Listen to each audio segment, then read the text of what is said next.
नमस्कार साथियों। एग्रोजेट के ऑनलाइन पोर्टल पर एक बार फिर से आपका हार्दिक स्वागत है। जैसा कि आपको पता है कि 12th एग्रीकल्चर के एग्ज़ाम स्टार्ट हो चुके हैं। इन्हीं एग्ज़ाम्स की हेल्प के लिए आपका रिजल्ट बढ़िया रहे उसके लिए एग्रोजेट कुछ मॉडल पेपर आपके एनसीईआरटी सिलेबस से मॉडल पेपर पिकअप करके आपको अवेलेबल करवा रहा है इस ऑनलाइन पोर्टल पर, ताकि आपके परसेंटेज के अंदर वैसे भी आपके अच्छे आने वाले हैं, उनमें थोड़ी बहुत आपकी हेल्प हो सके। इसी क्रम में आज हम एक एग्रीकल्चर का पेपर सॉल्व आउट कर रहे हैं, और ये पूरा का पूरा आपके जो 2023 का ब्लूप्रिंट है उसके अकॉर्डिंग आपका पेपर डिजाइन किया गया है। जिसमें फर्स्ट क्वेश्चन आप देखो, निम्न में से जल क्षरण का प्रकार नहीं है। अब जल क्षरण हमें पता है कि जल क्षरण पहला होता है बौछारी क्षरण, फिर रील, फिर अवनालिका। जैसे बौछारी क्षरण है वो जल का प्रकार है, रील जल क्षरण का प्रकार है, परत क्षरण ये भी आपका जल क्षरण का प्रकार है। अब बचा सतह क्षरण। लगभग सभी स्टूडेंट को पता है कि निलंबन, उच्छलन और सतह सर्पण ये तीनों प्रकार है वायुड क्षरण का प्रकार है। तो सीधा हो गया, निम्न में से जल क्षरण का प्रकार नहीं है तो हो गया आपका सतह सर्पण। देन सेकंड क्वेश्चन देखे, हरी खाद के लिए ढेंचे की प्रति हेक्टर बीज दर रखते हैं। लगभग हरी खाद के लिए 60 से 80 केजी प्रति हेक्टर। देन नेक्स्ट देखो, पत्तियों की सतह का तापमान किस मीटर द्वारा मापा जाता है। जिसमें फर्स्ट है लेक्टोमीटर, ये तो दूध के लिए हो गया। रेफ्रेक्ट्रोमीटर ये हो गया टीएसएस के लिए। फिर इंफ्रारेड थर्मामीटर, ये बाय डिफॉल्ट आपका हो गया इंफ्रारेड थर्मामीटर, जो पत्तियों का टेम्परेचर मापता है। टेम्परेचर यदि अधिक है तो इरिगेशन कर देंगे, अदरवाइज हम इरिगेशन करेंगे नहीं। निम्न में से किस शाकनाशी का निर्माण सर्वप्रथम हुआ था। सबसे पहले निर्मित आपकी शाकनाशी रसायन है 2,4-D। थोड़ा इसमें भी ध्यान रखना, यदि शाकनाशी रसायन 2,4-D की सांद्रता 20 ppm से कम है तो ये आपके ऑक्सिन वर्ग के हार्मोन की तरह कार्य करेगी, और इसकी सांद्रता 20 ppm से अधिक हो जाती है तो आपके ये हर्बिसाइड्स का यूज कर सकते हैं इसके रूप में। देन नेक्स्ट देखो, किस खरपतवार नाशी का प्रयोग बुआई के बाद लेकिन अंकुरण से पहले किया जाता है। तो उसमें हो जाएगी आपके एट्राजीन। देन देखो, गन्ने के खेत के चारों ओर सनई की फसल की कुछ पंक्तियां, सनई की फसल की कुछ पंक्तियां बोना कहलाता है। मिश्रित फसल, रक्षक फसल, सहचर फसल एंड सहायक फसल। अब सनई की फसल गन्ने के चारों ओर जनरली आपके जो आवारा पशु हैं उनकी सुरक्षा के लिए रखते हैं, तो हो गई आपकी रक्षक फसल।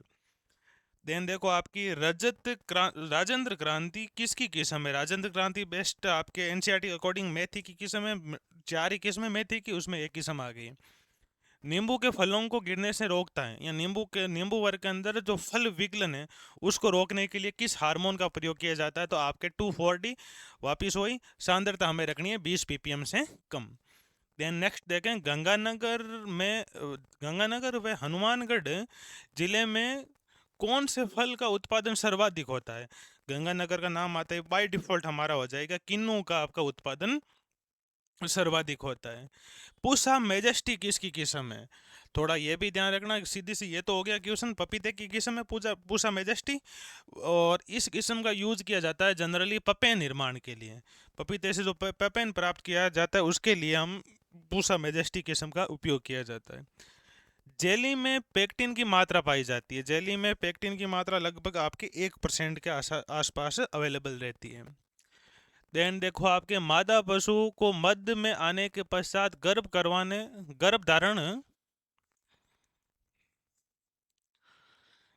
धारण कराने हेतु उपयुक्त समय होता है कि जो आपके 12 से 18 घंटे, या यहाँ पर यह भी नाम हो सकता है अंतिम 8 घंटे के अंदर हमें पशु को गर्भित करवाना है, ताकि जो अंडाणु है वो आपका फ्लोपियन ट्यूब के अंदर प्रवेश कर सके। और हमें पता है कि जो अंडाणु और शुक्राणु का है फर्टिलाइजेशन है वो फ्लोपियन ट्यूब के अंदर ही होता है। देन नेक्स्ट देखो, भेड़ के दूध में औसत वसा की प्रतिशत मात्रा पाई जाती है 7.9%। और नस्ल के अकॉर्डिंग, जाति के अकॉर्डिंग देखा जाए तो सबसे ज़्यादा फैट आपके भेड़ के अंदर ही है। और नस्ल वाइज देखा जाए तो आपके जो भैंस की बदावरी नस्ल है उसके अंदर सबसे ज़्यादा फैट पाई जाती है। पिछली टांगों की तरफ लंबे घने बालों का होना किस नस्ल की विशेषता है। वो बेसिकली हो गए जमनापुरी के। पशु में फैलने वाला जन्मजात रोग है पशु माता, एंथ्रेक्स, फ्री मार्टिन, गलघोंटू। तो पशुओं का जो जन्मजात रोग है आपका फ्री मार्टिन। हमें पता है फ्री मार्टिन रोग कैसे होता है कि दो यदि आपके संततियां उत्पन्न हो रही है, जुड़वा, जिनमें एक मेल है और एक फीमेल है, और उनमें यदि फीमेल आपकी बंध्य है, यानी जो आगे आपकी नई संतति उत्पन्न नहीं कर सकती है, उस अवस्था को हम कहते हैं फ्री मार्टिन। देन नेक्स्ट देखो हमारा क्वेश्चन, पशु अपनी गर्दन को पेट की ओर मोड़कर पीछे की तरफ देखता है, ये किस रोग का मुख्य लक्षण है? पशु अपनी गर्दन पीछे की ओर मोड़कर देख रहा है, यानी सिंपल सी बात है, पशु का टेम्परेचर डाउन है और पशु अपने शरीर को फोल्ड करके उसको समेट कर अपने टेम्परेचर को मेंटेन करने की कोशिश कर रहा है। और एकमात्र पशु में ऐसा रोग है जिसमें पशु का टेम्परेचर डाउन होता है, वो है आपका मिल्क फीवर, दुग्ध जवर या मिल्क फीवर के अंदर पशु गर्दन को पीछे की ओर मोड़ेगा। पशु प्लेग रोग किसके द्वारा होता है? क्षनित वायरस के द्वारा होता है, विषाणु जनित हो गया। राजस्थान में ऑपरेशन फ्लड के कौन सा चरण चला था? राजस्थान के अंदर ऑपरेशन फ्लड के 3 चरण है। पूरे भारत में 3 चरण चले, तो राजस्थान के अंदर भी हमारे ये तीनों चरण चले थे। उपरोक्त सभी हो गया, फर्स्ट सेकंड थर्ड। फिर ये हमारे बुक वाला हो गया एग्रोजेट की। देन नेक्स्ट देखो आपके ट्राइकोडर्मा एक है। ट्राइकोडर्मा जनरली आपके एक फंगिसाइड्स हैं, यानी बायो फंगिसाइड्स है, जिसका यूज सीड ट्रीटमेंट के अंदर यूज किया जाता है। फंगस है, सिंपल सी बात। फंगिसाइड्स वर्ड बोलने का मीन हो गया फंगस है, आपकी ध्यान रखना, फफूंद है। राजस्थान में कुल कृषि जलवायु खंड है, राजस्थान के अंदर टोटल कृषि जलवायु खंड है हमारे 10। क्रोटेरिया जुनसिया एल किस फसल का वानस्पतिक नाम है? तो क्रोटेलिया जुनसिया एल आपके सनई का वानस्पतिक नाम है। पपीते में पौधरोपण हेतु दूरी रखते हैं जनरली हमारे 2 × 2 मीटर, यानी पौधे से पौधे की दूरी 2 मीटर और कतार से कतार की दूरी हमारी 2 मीटर है। देन नेक्स्ट क्वेश्चन देखें हमारा, सब्जियों से भरे डिब्बों को रिक्त स्थान सेल्सियस ताप पर संसाधित किया जाता है। ये हमारा एक पेपर और है, उसके अंदर भी एक क्वेश्चन है। उसके अकॉर्डिंग देखा जाए तो फलों को लगभग हम 100 डिग्री सेल्सियस ताप पर संसाधित करते हैं, और सब्जियों को 115 से 120, या एनसीईआरटी का प्रॉपर देखें तो भाई 115 से 121 डिग्री सेल्सियस ताप पर हम संसाधित करते हैं।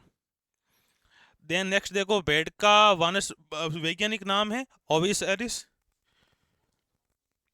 एंथ्रेक्स रोग सर्वाधिक होता है, ये भी आपके भेड़ के अंदर। फिर एक ये बीच में देखे ना, बेंस की बदावरी नस्ल का उद्गम स्थान है बदावर क्षेत्र, यूपी आपका हो गया। आगरा है ना, आप देख सकते हो, और भी जिला देखो तो। भारत का विश्व दूध उत्पादन में स्थान है। दूध उत्पादन में तो हम 1 नंबर हैं, बाकी में होगा दूध में जनसंख्या में हम 1 नंबर भी रहेंगे, पीछे कभी नहीं होंगे सही सही। नेक्स्ट देखो हमारे, समोच्चीय खेती किसे कहते हैं?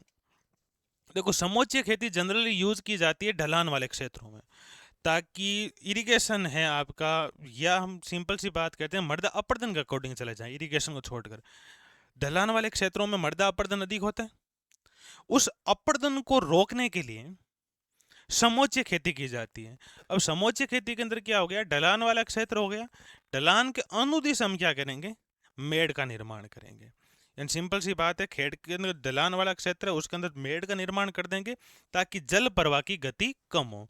और जब जल प्रवाह की गति कम होगी तो सिंपल सी बात है, जल का जो जल के द्वारा अपरदन हो रहा है, चाहे परत क्षरण हो रहा है, चाहे रील क्षरण हो रहा है, चाहे अवनालिका हो रहा है, चाहे खंड क्षरण हो रहा है, उसका मान हमारे कम हो जाएगा। देन नेक्स्ट देखो, बायोडायनेमिक खेती की विचारधारा का प्रतिपादन किसने किया था? बायोडायनेमिक खेती या जैव गति की खेती का सिद्धांत किसने दिया था? स्टेनर ने, रुडोल्फ स्टेनर के द्वारा दिया गया था। मृदा क्षरण को परिभाषित कीजिए। मृदा क्षरण जल, हवा, या सीधा सीधे बात है 2 शक्तियों के द्वारा होता है, उसके अकॉर्डिंग थोड़ा हो जाए तो अलग लंबा चला जाएगा। मृदा कणों का अपने स्थान से हटना, या मृदा कणों का जल शक्ति द्वारा या वायु शक्ति द्वारा एक स्थान से दूसरे स्थान पर प्रतिस्थापित होना मृदाक्षरण कहलाता है। ध्यान रखना, हटना ही क्या हो जाएगा, मृदाक्षरण हो जाएगा। अब इसको थोड़ा सा समझे हम तो हमारे जल क्षरण का एक प्रकार है बौछारी क्षरण। जैसे हम कैलकुलेट करते हैं कि बारिश की बूंद जमीन पर गिर रही है, तो उस जल के दाब के द्वारा कुछ कण एक जगह से दूसरी जगह पर हट जाएंगे, आपके पहुंच जाएंगे, या खड्डे का निर्माण हो जाएगा, हल्के खड्डे का निर्माण। उसको भी हम मृदा क्षरण के अंदर ही कैलकुलेट करते हैं। देन नेक्स्ट, फसल चक्र किसे कहते हैं? और फसल चक्र मृदा उर्वरकता को बनाए रखने के लिए एक स्थान पर यानी इकाई क्षेत्रफल फसलों की हेराफेरी करके बोना, ताकि मृदा उर्वरकता बनी रहे, फसल चक्र कहलाता है। यानी एक बार दलहनी, फिर अनाज वाली, फिर तिलहनी, समान फसलों को नहीं उगाना है। जैसे जनरली हमारे बोलचाल की भाषा में कहा जाता है कि एक ही फसल को लगातार बोते रहें, कि आप वर्ड बोला कि जमीन संटवाए मान लिया आपने, यानी अब मूंग ही मूंग हर साल उगा रही हैं, तो मूंग वे कोने आपने। रीजन है कि मूंग के अंदर, मिट्टी के अंदर नाइट्रोजन की मात्रा बढ़ जाएगी, फास्फोरस और पोटास की मात्रा हो जाएगी कम। गेहूं की दो किस्मों के नाम लिखिए, कोई भी लिख सकते हो, जैसे राज 3077 हो गई, सोनालिका हो गई, लोकफस्ट हो गई, ये गेहूं की किस्म हो गई हमारे। सुनहरी क्रांति का संबंध है फलोत्पादन से, फलों से संबंधित क्रांति हो गई। देन नेक्स्ट देखो, आपके ट्रेंच दबाव का चित्र बनाइए। ये कहना चाह रहा है तो ट्रेंच दाब विधि है, उसका हमें चित्र बनाकर समझाइए। यानी ये आपके दाब कलम का एक प्रकार है, हमें पता है, ट्रेंच साधारण दाब हो गया, सर्पाकार दाब हो गया, ट्रेंच दाब हो गया। इसमें हम जनरली करते हैं क्या है कि पौधे की कोई भी शाखा है, उसको कंप्लीटली सॉइल के अंदर डिप कर देते हैं। यानी मान लो ये मिट्टी की परत होगी, इस शाखा को फोल्ड करेंगे, फोल्ड करके मिट्टी के अंदर पूरा ही दबा देंगे। अब इस शाखा पर जहां जहां पर नोड है, वहां पर परांकुर और मूलांकुर का निर्माण हो जाएगा। पूरी शाखा को जमीन के अंदर दबा दिया, वो हो गई आपकी ट्रेंच दाब। यदि एक ही जगह से दबा रहे हैं, तो वो तो हो गई आपकी सर्पाकार साधारण दाब। दो या दो से अधिक जगह पर दबा रहे हैं, तो हो जाएगी आपकी सर्पाकार। और पूरी शाखा को ही दबा दिया कंप्लीटली, तो हो गई आपकी ट्रेंच दाब। फिर देखो अगला क्वेश्चन हो गया, अमरूद में बाहर नियंत्रण लिखिए। अब सिंपल सी बात है, अमरूद में हम तीन बार होती है, मरग बार, आंबे बार और हस्त बार। यानी अमरूद के अंदर प्रॉपर कंट्रोल नहीं किया जाए तो वर्ष के अंदर तीन बार फल लगेंगे। हमें भी पता है, यदि तीन बार फल लगे लगातार, तो पौधे के अंदर इतना कार्बोहाइड्रेट संचित नहीं होगा कि हर बार क्वालिटी वाले फल हमें अवेलेबल करवा सके। तो जनरली हम बेस्ट क्वालिटी के फल प्राप्त करने के लिए मर्ग बाहर का चयन करते हैं। और बाहर नियंत्रण के लिए जनरली हम नाफ्थलीन एसिटिक एसिड यानी NAA हार्मोन का उपयोग करते हैं। देन देखो, फल परिरक्षण में कौन कौन से रसायन का उपयोग किया जाता है। अब इसको देखो, हम दो पार्ट के अंदर डिवाइड कर सकते हैं इसको भी, स्थायी और अस्थायी दोनों के रूप में। प्रॉपर रसायन का पूछा है तो हमें स्थायी को मेन रखना है, जिसके अंदर आपका सोडियम बेंजोएट और एक हो जाएगा आपके पोटेशियम मेटाबाई सल्फाइड। देन अस्थायी के रूप में देखो, नमक हो गया, शक्कर हो गया, सिरका हो गया, इनको भी हम कैलकुलेटिव ऐड कर सकते हैं। फिर हम बात करते हैं इंडो डेनिस प्रोजेक्ट क्या है। ये हमारे एक नस्ल सुधार का प्रोजेक्ट है। जनरली हमारी ये इंडो डेनिस प्रोजेक्ट है, कर्नाटक राज्य में क्रियान्वित है। इसमें क्या किया जाता है, जो कर्नाटक की गाय की जो लोकल किस्म है, उनको रेड डेन के साथ क्रॉस करवाया जाता है, ताकि क्वालिटी वाली उत्तम गुण वाली नस्ल का निर्माण किया जा सके। फिर देखो, मृदा उर्वरकता व उत्पादकता में अंतर समझाइए। अब 50 शब्द सीमा दे दी, थोड़ा सा हमें जनरली हम देखें तीन डिफरेंट तो हमारे देने ही है। फर्स्ट डिफरेंट तो हमारी हो जाएगी डेफिनेशन, कि पहले उर्वरकता होगी, बात कर लेते हैं कि मृदा अपने स्वास्थ्य को बनाए रखते हुए पादपों को पोषक तत्व प्रदान करती है। मृदा के इस गुण को मृदा उर्वरकता कहते हैं। और इकाई क्षेत्र में प्राप्त होने वाला उत्पादन क्या कहलाता है? मृदा उत्पादकता। देन देखें नेक्स्ट, जो फर्टिलिटी है, उर्वरकता है, उसकी हम लैब टेस्ट कर सकते हैं। यानी हमारे सॉइल के सैंपल को ले जाकर लैब के अंदर टेस्ट किया जाए, तो हमारे सॉइल की फर्टिलिटी, इसके अंदर कौन से मिनरल्स की कमी है, कौन सा उर्वरक डालना है, उसकी हम जानकारी प्राप्त कर सकते हैं। बट सॉइल सैंपल के द्वारा हम उत्पादकता की जांच नहीं कर सकते कि भाई हमारे 1 हेक्टेयर के अंदर मूंग इतना होगा, बाजरा इतना होगा, ये हम पहले पता नहीं लगा सकते। फिर सेकंड देखो, उर्वरकता है क्लाइमेट पर कम डिपेंड करती है, लेकिन उत्पादकता क्लाइमेट जलवायु पर अधिक डिपेंड करेगी। रीजन देखो, खेत के अंदर आप कितने ही आपके उर्वरक डाल दो, खाद डाल दो, वर्मिंग कंपोस्ट डाल दो, लेकिन समय पर बारिश ना हो, क्लाइमेट का फैक्टर आ गया। समय पर जो जैसे मान लो पाले का इफेक्ट हो गया, पुष्पन हो रहा है, पुष्पन के समय पाले का इफेक्ट हो गया रबी की फसल में।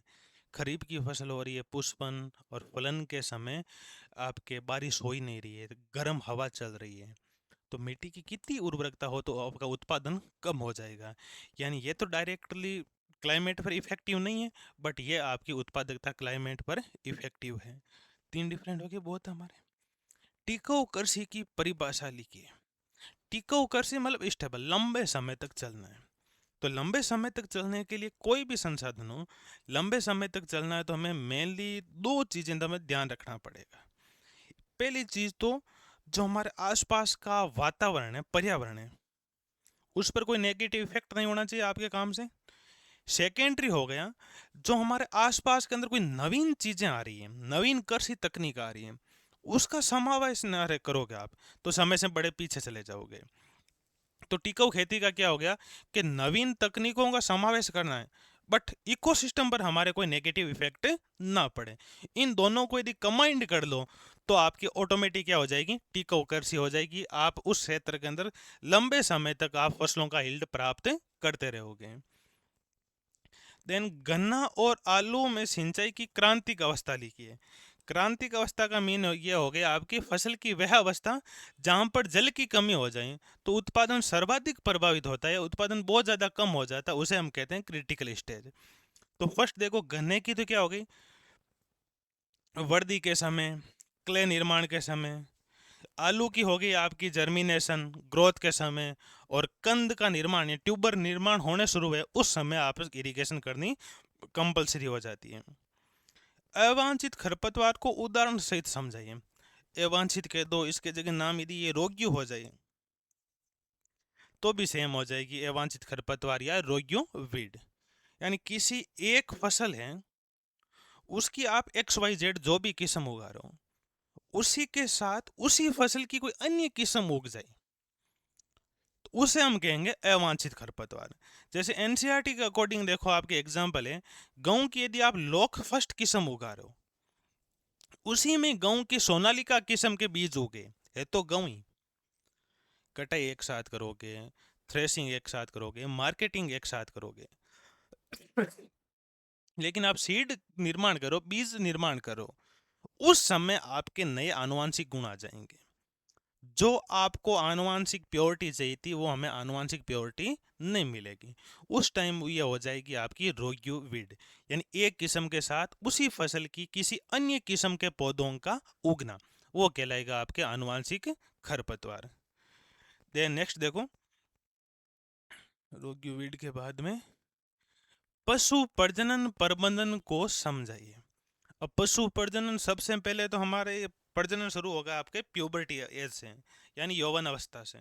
यौवन अवस्था के पश्चात हमें क्या करेंगे, पशु के मध्यकाल की पहचान करेंगे। मध्यकाल के सामान्य लक्षण, पशु आहार लेना बंद कर देता है, पशु उत्तेजित रहता है, क्रिया के प्रति अनुक्रिया आपकी कम करता है। यदि फिर भी किसान, यदि पशुपालक के नवीन हैं, ज़्यादा अनुभव नहीं है, तो हमें पता है कि टीजर बुल का यूज कर सकता है। नसबंदी किया हुआ नर पशु जिसका उपयोग मध्यकाल की पहचान हेतु किया जाता है, उसे हम कहते हैं टीजर बुल। मध्यकाल की पहचान होगी, पशु आपके मध्यकाल के अंदर आ चुका है। मध्यकाल के अंतिम 8 घंटे के अंदर हमें पशु को गर्भित करवाना है ताकि अंडाणु फ्लोपियन ट्यूब के अंदर प्रवेश कर सके।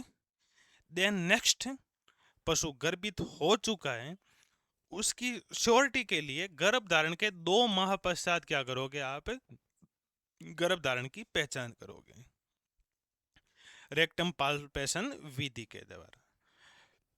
पशु 100% गर्भित हो गया है तो उसका आहार अतिरिक्त करोगे, पशु के साथ उदारतापूर्ण व्यवहार करोगे, अन्य पशुओं से अलग रखोगे। ये बेसिक बेसिक पॉइंट लेकर हम इसको कवर अप कर सकते हैं। देन देखो, भेड़ की चोकला नस्ल की उत्पत्ति स्थान। चोकला कह दो, छापर कह दो, शेखावाटी कह दो, जनरली हो गया हमारे राजस्थान का शेखावाटी क्षेत्र, यानी सीकर झुंझुनू वाला ये एरिया हो गया। कोई दो शारीरिक विशेषताएं लिखी हैं। एक तो इसकी मेन विशेषताएं देखे तो रोमन नाक,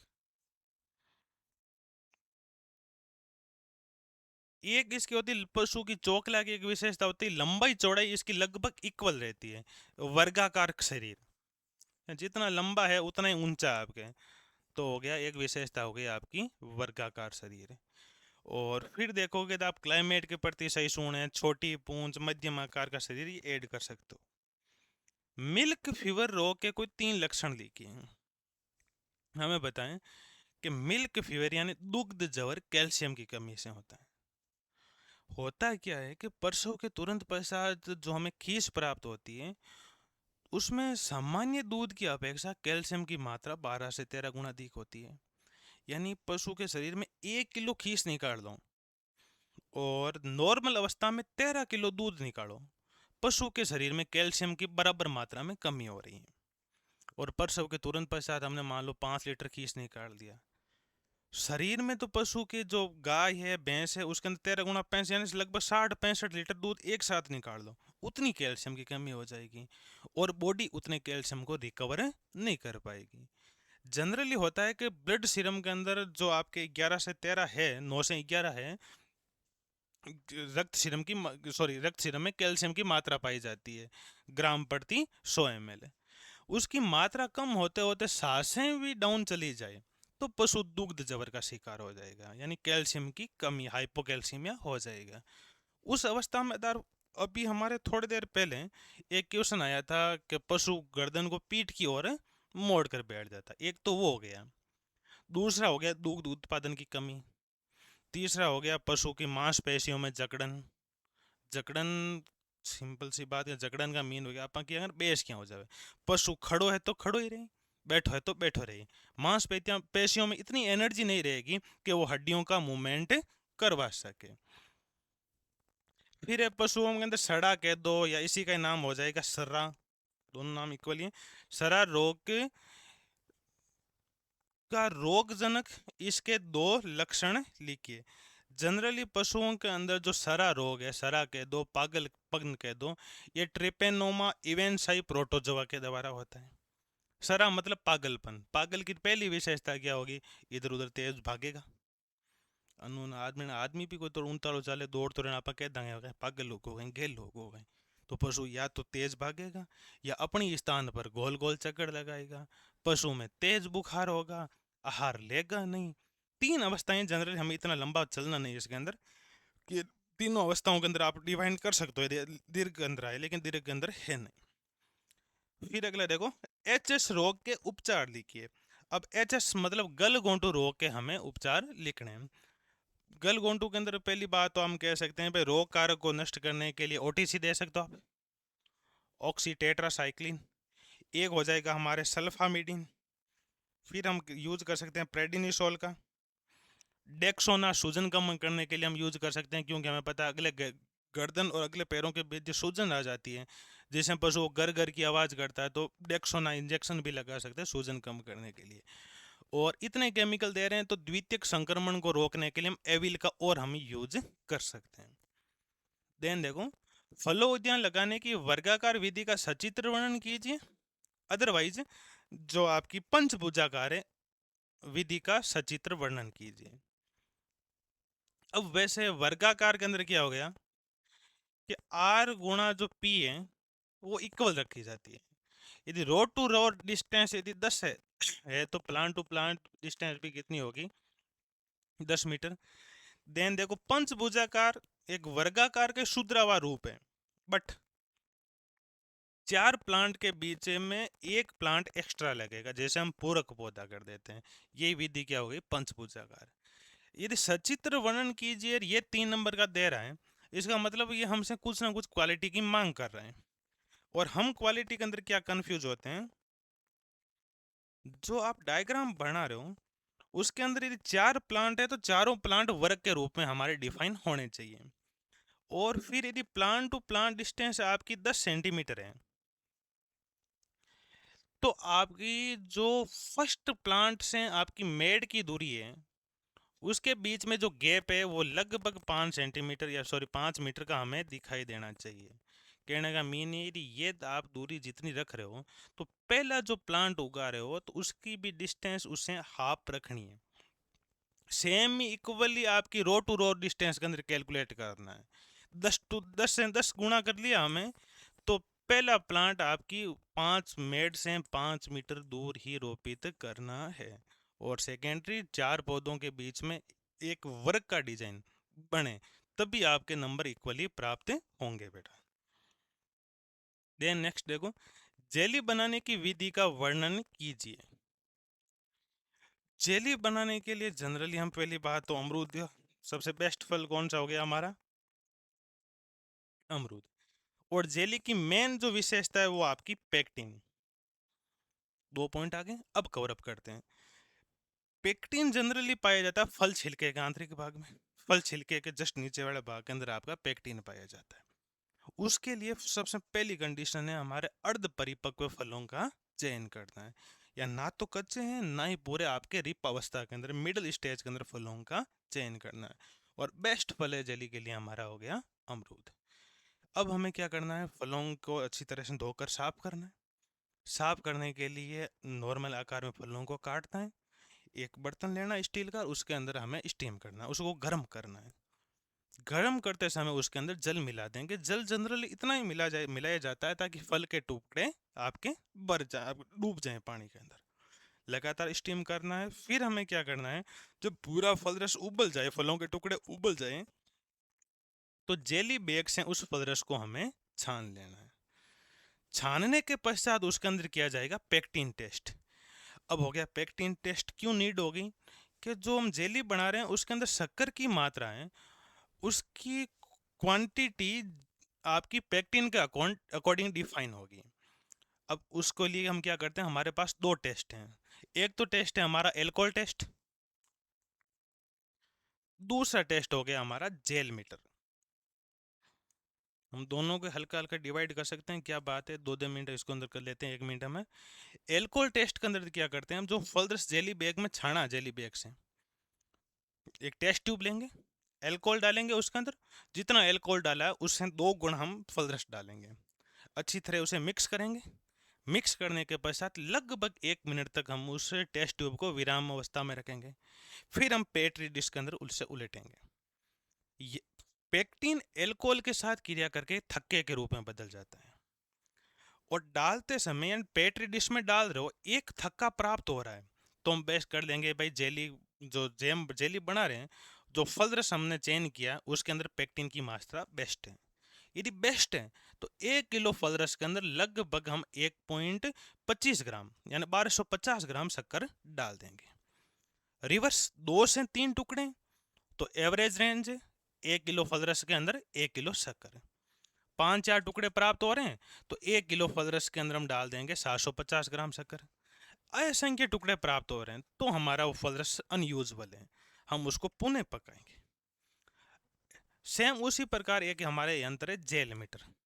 जेल मीटर होता है क्या, कांच की नली है जिसके ऊपरी सिरे का व्यास हमारे लगभग आपका 0.75 सेंटीमीटर। देन 1 मिनट, ऊपरी सिरे का व्यास हमारे 0.75 सेंटीमीटर है। और इसके जो निचले सिरे का व्यास है वो है आपका 0.5 सेंटीमीटर। कांच की नली पेन की तरह ही, ऊपर वाला सिरा मोटा, निचले वाला सिरा संकरा। अब हमें क्या करना, नीचे वाले सिरे को अंगूठे से बंद करना उसके, और उसे फल रस से भर देना है। वो पूरा का पूरा उसके अंदर, जैसे हमारी स्केल है उसकी तरह हमारे इंडिकेटर वहां पर लगे होंगे। फल रस में भर गया, हम अंगूठा हटा देंगे। इक्वली 60 सेकेंड बराबर 1 मिनट के पश्चात वापिस उस अंगूठे को बंद कर देंगे। अब जितना फल रस नीचे बचा है उसके अंदर, उसका हम मार्किंग नोट कर लेंगे।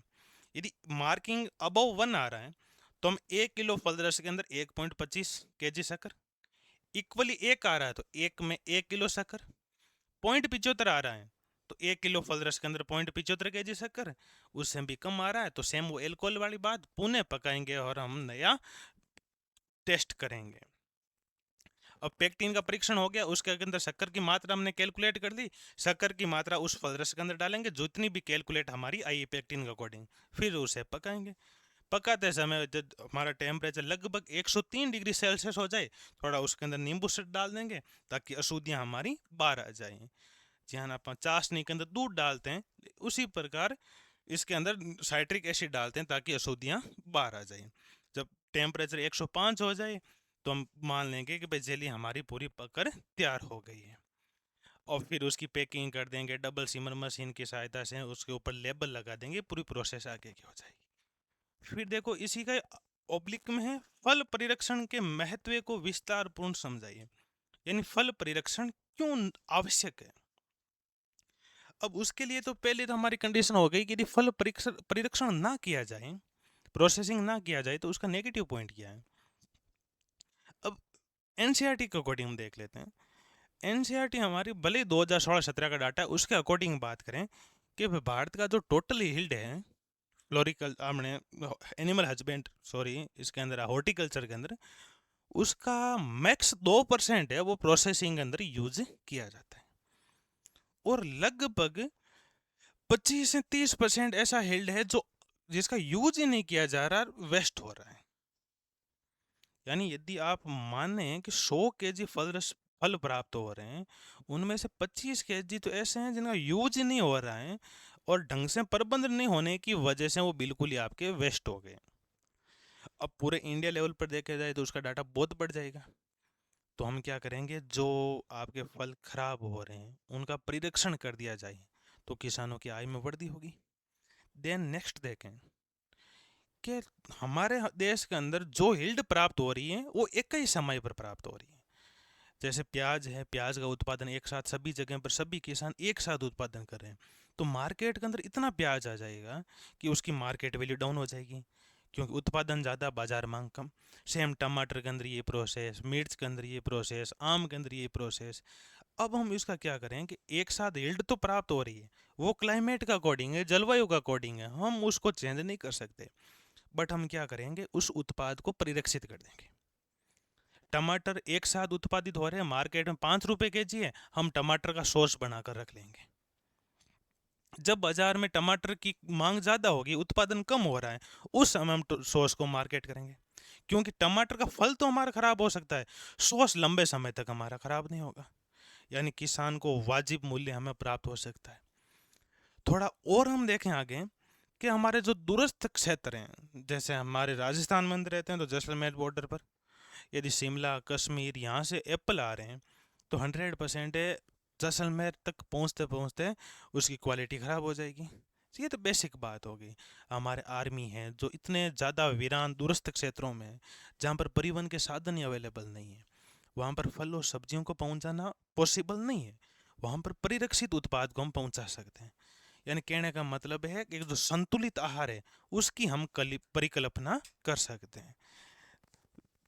देन नेक्स्ट देखें हम क्वेश्चन, भैंस की मुरा नस्ल की उत्पत्ति स्थान मुरा, ये हमारा वेस्टर्न यूपी हो गया, दिल्ली हो गया, ये एरिया हो गया। वितरण या आसपास वाला पूरा एरिया हो गया, पंजाब हरियाणा दिल्ली राजस्थान। विशेषता, विशेषता के अंदर मुरा सबसे प्रसिद्ध, भैंस की सबसे बेस्ट प्रसिद्ध। जेड ब्लैक यानी पूरी बॉडी का रंग काला, जलेबी के आकार, घुमावदार सींग, मजबूत लेकिन ढीली त्वचा वाला शरीर, और 1200 लीटर के आसपास हमारा प्रति वर्ष दूध उत्पादन, फैट आपकी 7%। इतना ही लिखना। गाय की राठी नस्ल, राठी नस्ल हमारा दक्षिणी राजस्थान पश्चिमी राजस्थान के अंदर हमारा उत्पत्ति स्थान।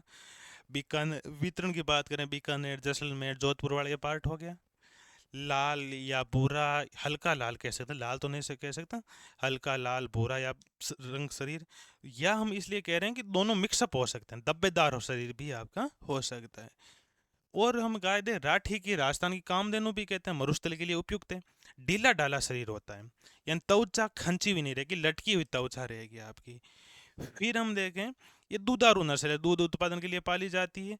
और मेन इसकी विशेषता देखें तो छोटे लेकिन मोटे सींग, इस वर्ड को समझना, छोटे लेकिन मोटे सींग, यानी विड्थ लंबाई के अंदर तो सींग रहेंगे छोटे, बट इनकी विड्थ रहेगी मोटी, यानी मजबूत सींग रहेंगे। हाइट में कम, लेंथ में कम, मोटाई इन सींगों की रहेगी ज्यादा। और लटकता हुआ गल कंबल, गल कंबल बोले तो गले और गर्दन के जस्ट नीचे अगले पैरों के मध्य एक त्वचा, यानी बिल्कुल पतली त्वचा लटकती रहती है आपके, जैसे हम कड़कनाथ असील मुर्गे की लटकती है उसी अकॉर्डिंग लंबी त्वचा आपकी लटकती रहेगी। देन देखें, मक्का की वैज्ञानिक खेती का अध्ययन निम्न बिंदुओं के आधार पर कीजिए। मृदा जलवायु, अब मक्के की खेती के लिए मृदा बलुई दोमट, रेंज पीएच जनरल 6.5 से लेकर 8 तक कर सकते हैं, लेकिन 6.5 से 7.5। उष्ण क्लाइमेट का यह फल है, एनसीईआरटी का अकॉर्डिंग है ना, उपोष्ण या उष्ण जलवायु का आपका फसल है आपकी। अभी देखो मक्के की खेती वैसे रबी में भी कर सकते हैं, जायद में भी कर सकते हैं, इतना हमें जाना नहीं कि हमारी किताब का अकॉर्डिंग 12th का अकॉर्डिंग देखा जाए तो जलवायु हो जाएगी हमारी उष्ण या उपोष्ण जलवायु का हमारी फसल हो जाएगी। अब बात करें कि मृदा की बात करें तो हमने बात कर ली, लेकिन वापस रिपीट कर लेते हैं। सबसे बेस्ट है बलुई दोमट मृदा, जिसके अंदर ड्रेनेज की व्यवस्था हो, यानी जल निकास की उपयुक्त व्यवस्था होनी चाहिए। पीएच रेंज देखें 6.5 से लेकर हमारी 7.5 तक हमारी पीएच रेंज होनी चाहिए। अब बात करें मक्के की बीज दर व बीजोपचार। बीजोपचार के अंदर तो जनरल सी बात है, FIR मैकेनिज्म के यूज करते हैं।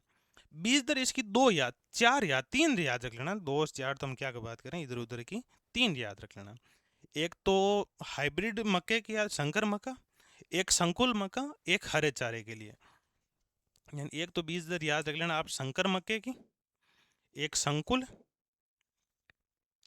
एक याद रख लेना हमारे हरे चारे के लिए मक्का की सीड रेट क्या होगी।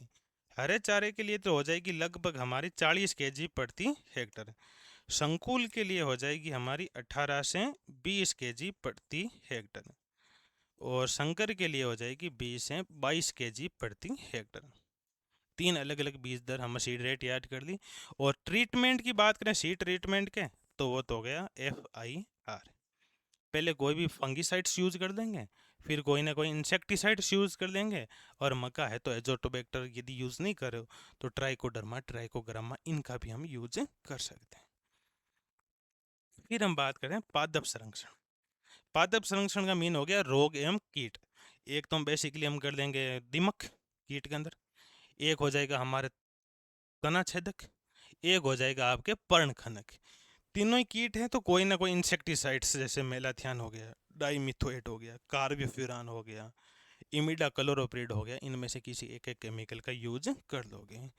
एंड देखें मक्के के अंदर मेनली रोग कौन सा हो गया आपके, अगेती झुलसा हो गया, पछेती झुलसा हो गया, पत्ती धब्बा रोग हो गया, फंगीसाइड्स हम इसके अंदर कोई ना कोई ट्रीटमेंट के अंदर यूज कर देंगे। देन हम बात करें सरसों की वैज्ञानिक खेती का अध्ययन निम्न बिंदुओं के आधार पर कीजिए। वही मृदा एवं जलवायु, सरसों में पता है रबी की फसल है, जलवायु हम इसके अंदर डाल देंगे शीतोष्ण, सोइल हो जाएगी हमारे सेम ही। हाँ, अब इसके अंदर देखो सरसों की 4 किस्मों की बात करें, एक तो हमारी हो जाएगी सबसे बेस्ट हमारी किस्म पूसा 902, यानी जे किसान होगी आपकी, यानी फर्स्ट किस्म तो हो गई आपकी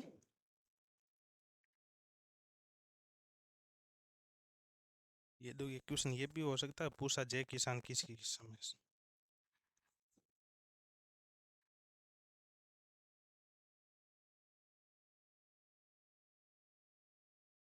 एक किस्म तो हो गई हमारी पूसा जय किसान।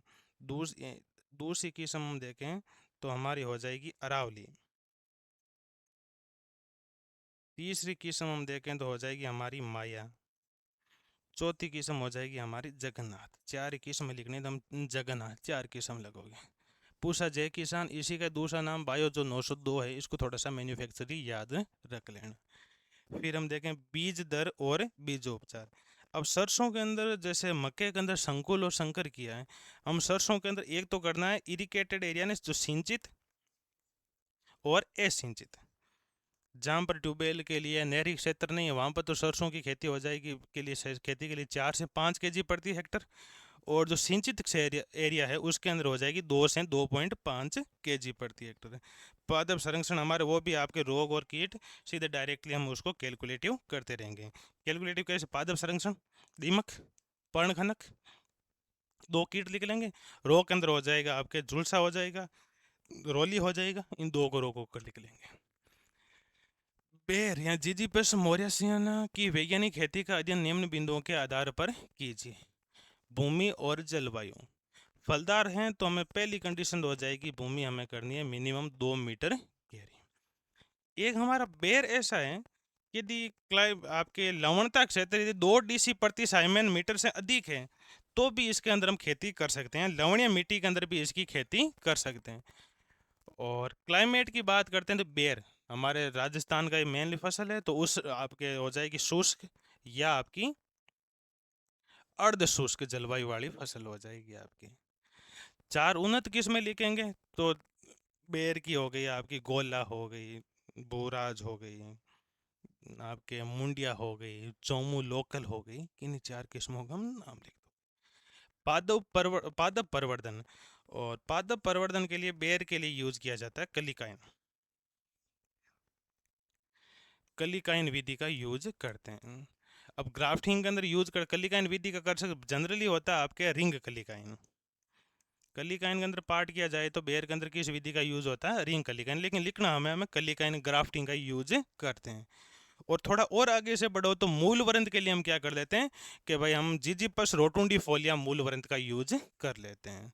जो हमारा देसी बेर है, जगह अपन झाड़ को किया करा, भी को यूज कर लिया करा। फिर हम बहुत पौध लगाने की विधि। अब पौध लगाने की विधि जहाँ पर नाम आ रहा है तो जनरली हम 2-3 बातें हम इसके अंदर कैलकुलेट, एक तो हमें लिखना है प्लांट डिस्टेंस, एक लिखना हमें गड्ढे का आकार। तो बेर के लिए जो गड्ढा बनाया जाता है वो 1 × 1 × 1 मीटर का, 1 मीटर लंबा, 1 मीटर चौड़ा, 1 मीटर गहरा। ग्रीष्म ऋतु में गड्ढे का निर्माण करना है। ऊपरी मिट्टी और कंपोस्ट को मिक्स करके गड्ढे को 1/2 या 3/4 भाग तक भर देंगे। और फिर गड्ढे के मध्य भाग के अंदर हम फलों को रोप देते हैं। अब दूसरी हमें कि जो गड्ढे बना रहे हैं उसकी डिस्टेंस कितनी होनी चाहिए? R×P, 6 से 8 मीटर की जो प्लांट डिस्टेंस को कैलकुलेटिव करके हमें गड्ढों का निर्माण करना है। अब सेम टू सेम क्वेश्चन हो गया आपके अनार की वैज्ञानिक खेती का वर्णन। भूमि, वही अनार की खेती करो वो भी हमारी क्या होनी चाहिए? 2 मीटर गहरी होनी चाहिए, एवरेज पीएच वाली होनी चाहिए। जलवायु, ये भी हमारे उष्ण भी कह सकते हैं, इसको उष्ण भी ऐड कर सकते हो, शुष्क भी ऐड कर सकते हो। उष्ण या शुष्क जलवायु का प्लांट है। फिर अगली होगी 4 किस्में, तो हमारी होगी एक किस्म ऐड कर सकते हैं हम आपकी 12th के अकॉर्डिंग। गणेश हो गई, जालोर सीडलेस हो गई, मर्दुला हो गई, जोधपुर रेड हो गई। इन किस्मों का हम 4 किस्मों का हम नाम लिखें जो इच्छी है। अब बात करते हैं पादप प्रवर्धन की, तो इसके अंदर भी हम बात कर लेंगे भाई, हम अनार है तो ग्राफ्टिंग का यूज कर सकते हैं, कलम का भी यूज कर सकते हैं। और पौध लगाने की विधि सेम टू सेम ही अंगूर की आम सॉरी इसके अंदर बेर की तरह ही। डिस्टेंस हमारी हो जाएगी बेसिक एनसीईआरटी अकॉर्डिंग 5 × 5 मीटर की हम प्लांट डिस्टेंस का यूज करेंगे। वापिस इसकी जगह हो सकता है आपके रोग एवं कीट आ जाए, इसकी जगह हो सकता है आपकी उपज आ जाए क्वेश्चन में। तो इन दोनों को साथ साथ और कैलकुलेटिव करते रहना। तो एक पेपर तो हमारा लगभग ये सोल्व आउट हो चुका है। देन नेक्स्ट डे हम नए पेपर को हम तैयार करके आपके सामने अवेलेबल करेंगे भाई। Thank you.